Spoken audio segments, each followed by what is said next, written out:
What's up, family? How's it going? Today's going to be a video response to Colin Hindi and Monster Dub Club in regards to how to make a resonance bass. This is what it sounds like. You might recognize some similar characteristics from some popular music that you may or may not have heard. Again, I try not to drop names of who this sounds like, but that is our interpretation of the sound. As always, you can find this patch and project file under my Patreon. I'll leave a link in the description. Make sure that you guys drop a like and subscribe, or a dislike if you guys do or don't like this bass. The bass itself is pretty easy to make. I'm going to go ahead and turn all these off and then we'll get started. Oh, and by the way, this is just my interpretation of the sound, so I encourage you guys to explore. I'll show you some different variations that you can make, but really it's just for the sake of having fun with sound design. So the first thing that you can do is go into the sub and turn this on into a direct output and leave that alone. You can turn on the noise, and then this is clocked in at about 11%. The parameters on this are going to be kind of important, so if you want to pause the video and copy them exactly, that might be something that will be good for you. I'll talk about it here in a second. Next up, I have a sine wave. I said it right this time, not a saw. And it's detuned the two voices at about 0.14, and it's being FM'd at oscillator B with a square wave. And notice that I have the octave turned up twice. If you turn this down, you can get a pretty cool sound too, which sounds pretty neat, but I like this one better. That one is going to give you more of that resonant, harmonic-y tone, timbre that we're looking for. I need to stop saying tone. It's more of a timbre than a tone.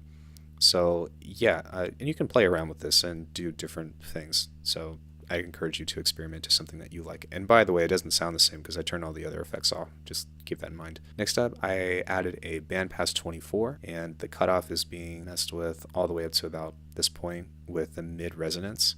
And then I went into the LFO, turned this to a bar, set this to envelope, and threw this on the cutoff. And then, of course, like with this, because this is set to this amount, you can pretty much play and do whatever you want into something that sounds cool. I don't really like that, but experiment. I like that better. So yeah, there's not too many effects that are happening other than distortion. This one is going to play a key part. I'm cranking the resonance at a very low frequency. And the reason why I'm keeping the frequency low is because, of course, if you're peaking too high on the higher frequencies, you're going to get these really sharp timbres that you want to avoid. So if I turn this off, then it's mostly just noise. You get a little bit of it, but the distortion is really going to pull it out over in post. And then I've added the same LFO, drive all the way up, mix all the way up. So distortion on the lower frequencies is really going to help accentuate that sound. The flanger is optional. It doesn't really make that big of a difference. I mean, you can't even tell until I turn the compressor on anyways, but I've also experimented with some chorus. The compression is the key thing. So turn the gain up. Generally, I would turn the threshold down. I've also cranked up the high volume on this, but the distortion in conjunction with the compressor is what's really going to bring the most out of this sound.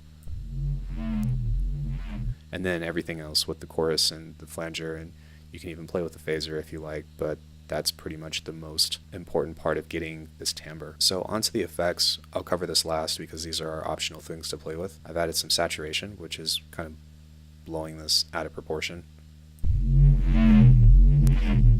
As you can tell, as soon as I hit this, this is going to be something that you're going to want to tune with because the sub is obviously being blown out, but we can kind of even it out a little bit with the OTT. That also brings out some of those higher ends. Now, I do this at some point on every bass that I make. In some videos you see me do it, in some videos I don't do it, but just for the sake of covering all my bases, no pun intended. Oh, this is so bad. I really didn't mean to say that. I put the bass in mono, so that way if there's any kind of phase cancellation, the sub will at least be pretty solid. And then generally on the direct output, my sub is clean on there as well. Yeah, after that, we have an EQ, and hold on, let me play this without this first. You probably can't even hear it. But if you noticed, I've cleaned up the sound by quite a bit. Now taking out the lows, I'm not so sure if I want to do this at such a sharp pull because this shifts the phase by quite a bit. But yeah, so generally I'm taking out the super lows, and then this it can also be tamed. But with this, if we play this on solo, listen to this peak. It's pretty sharp. And then also on this one as well. Sorry, this is really hard to do with one hand. So this is probably a bigger offender than the other one, but this helps clean up the sound just a little bit. And if I really wanted to, I suppose I can add this over here instead. Although it probably wouldn't make that big of a difference. But sometimes it's good to play with your chains and see if anything comes out differently. So the final thing that I've added, of course, is my limiter. The reason why I put limiter on my sounds is because I try to do as much as I can, even though the context of the song changes quite a bit from song to song, but I try to do as much as I can in the sound design process, so that way if everything is ready to go, I don't have to do a whole lot of mixing work in the end. And sometimes you'll see me do like a bunch of EQing and stuff. Sometimes I'm just trying to make the sound.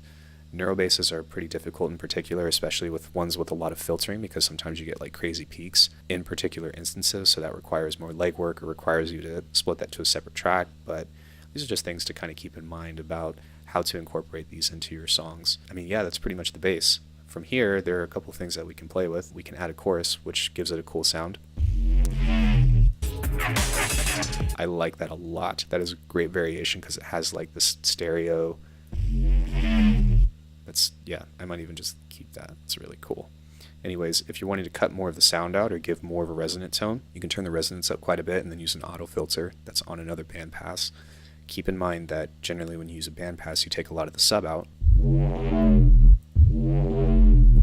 And to me, that sounds just a little bit blown out. There's some drive on here on OSR, so maybe if I turn that down a little bit, it kind of has more of that wow as opposed to the low vocal. So it's just a variation that you can play with. And then of course we have a regular low pass that sounds pretty good. And you can also play with the cutoff in order to get more complex sounds. So that's pretty neat in order for you to try to just come up with some cool things. The last thing I want to cover is actually a reverb. And I'm not doing this completely correct because I haven't figured this out yet. Anyways, what I'm trying to do here is take out all the bass frequencies. I suppose that I can do a chain split, so I can group this and then create a chain and then high pass this, but I don't feel like doing that, just so we're all clear. And you can actually automate the dry wet. So this is really good, not necessarily for your main drops, but what I know that some people do is they'll create these drones with their basses with tons of reverb by automating it, which can sound really cool. But again, you want to be careful of adding bass to your reverb. You don't want a reverb bass. Let's just leave it at that. Don't do it. Don't. You can do a mid-range, but not your sub-frequencies. It's just bad. You're going to have a bad time. There's a lot of variation within the sound. It's fairly simple to get the timbre initially, but ultimately what you do with it is up to you guys. I almost just threw a Spider-Man quote at you. Not going to do it. If you guys have any questions or you guys have any feedback, or if you guys have your own way about how to make a better sound, then I encourage you guys to do that and leave it in the comments. But thanks so much for watching my content. Really appreciate it. Hope to hear from you guys, and happy producing.